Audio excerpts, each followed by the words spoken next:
Translate करोगे? मैंने NCERT का कोर्स बनाया इंग्लिश में। बहुत मुझे लोगों ने कहा हिंदी में बना, क्यों? बेसिक इंग्लिश नहीं जानते? और किसी भाषा को जानना बुराई है?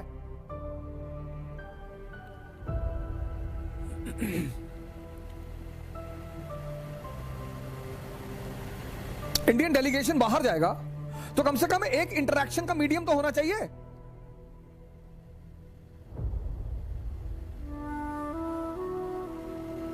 तो कोई ऐसी भाषा हो जो ग्लोबल स्तर पे मान्यता रखती हो।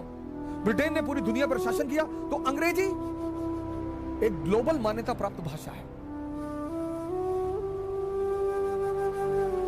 1867 में जब जापान में रिफॉर्म्स शुरू हुए, तो आप उनका रिफॉर्म्स देखिए, मैं पढ़ाऊंगा जापान, आपको बड़ा प्यारी कहानी है जापान के मुल्क की, कहानी सुनाऊंगा जापान की। 1867 में जब जापान में रिफॉर्म शुरू हुए तो उन्होंने इंग्लिश कंपलसरी कर दिया, क्योंकि उनको पता था कि जितनी भी नई नई किताबें हैं, चाहे वो राजनीति से जुड़ी हो, चाहे वो इकोनॉमी से जुड़ी हो, सब इंग्लिश में है।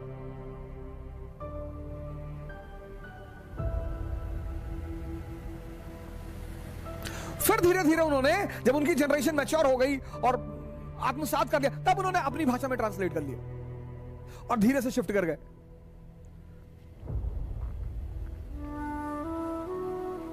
अगर आप परेशान है ना, अगर आपको रास्ता नहीं मिल रहा है, परेशान है, दुविधा में है, तो यकीन मानिए कहीं ना कहीं आप परिवर्तनों को समझ नहीं पा रहे हैं, चेंज को समझ नहीं पा रहे।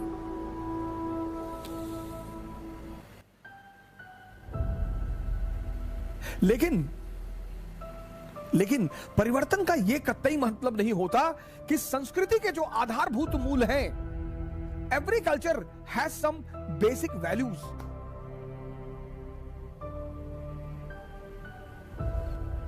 किसी भी देश के जो बेसिक मूल्य हैं वो कभी नहीं बदलेंगे।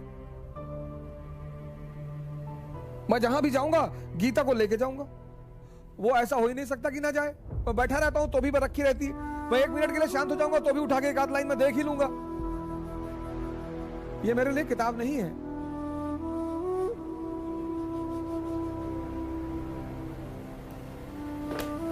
इसकी आज मेरी एक साहब से बात हो रही थी, मेरे एक मित्र हैं बनारस में रहते हैं, शेखर भाई,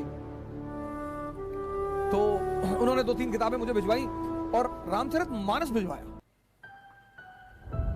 अरे मैंने कहा यार अरबों रुपए का गिफ्ट भिजवा दिया। ये सब किताबें ट्रांसफॉर्मेशन का सूत्र जानती हैं, ट्रांसफॉर्मेशन, वो पढ़ना है। इनको पढ़ने से स्वर्ग नहीं मिलेगा कि रामचरितमानस पढ़ लो। इसीलिए हमारे देश में रामचरितमानस का पाठ कराया जाता है। किसी ने घर बनवाया नया तो बोले भैया रामायण पाठ करवाना है। अब तो लोग भूल गए कि उसके उद्देश्य क्या था, और गांव का, मोहल्ले का हर आदमी आएगा पढ़ने के लिए। अब तो लोग बुकिंग करते हैं मंडली की, और एक से एक मंडली, महारथी मंडली। हमारी माता जी ने जब गोंडा में मकान बनवाया तो उन्होंने, भाई रामायण का पाठ होगा, लेकिन उसके पीछे वजह क्या थी? उसके पीछे वजह यह थी कि इसमें सूत्र दिया हुआ है किसका? परिवर्तन का। इंद्रियों से चैतन्य की तरफ, श्री राम से प्रभु राम बनने का फॉर्मूला, तपस्या करने का फॉर्मूला, त्याग करने का फॉर्मूला, सबका खजाना है रामचरितमानस। तो हमारी संस्कृति में यह हुआ कि रामायण पाठ कराने से पुण्य मिलेगा, पुण्य पढ़ने से नहीं समझने से मिलेगा। फिर लोगों ने क्या किया? उसका पाठ कराने लगे, मंडली बुक होके आने लगी।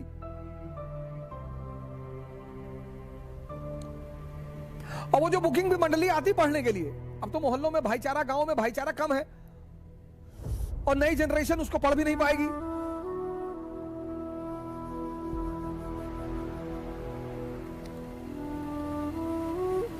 और मंडली, तुम्हारी माता जी ने जब गृह भोज किया तो भाई रामायण का पाठ होगा, तो भाई होगा।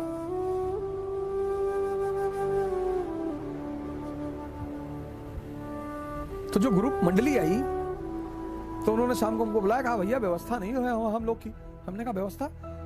हमने कहा अच्छा व्यवस्था हम कर दें व्यवस्था की। तो पान, बीड़ी, गुटखा जो भी था ला के रख दिया।